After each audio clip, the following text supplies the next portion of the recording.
că ai tu chef. Să-mi va pula măta în cușcă la Ericsson.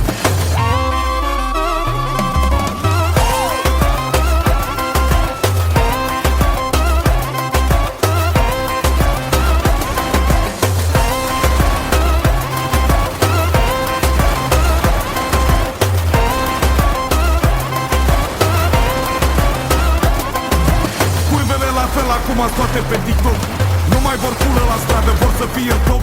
Îmi scrie și-n privat că te fute de te rupe. Și când te duci s-o fus parcă donează sânge. Toate aranjate, buzate, siliconate. Să te impresioneze, lasă curul în spate. Mai văd câte una tatuată cu leoaică. Și ea în Germania stă toată ziua capră. Încă o dată, fraierii să sugă pula. Și voi care comentați și vorbiți aiurea. Tu care mă juri doar așa că ai tu chef. O invit pe măta la un futai în Ericsson. Încă o dată,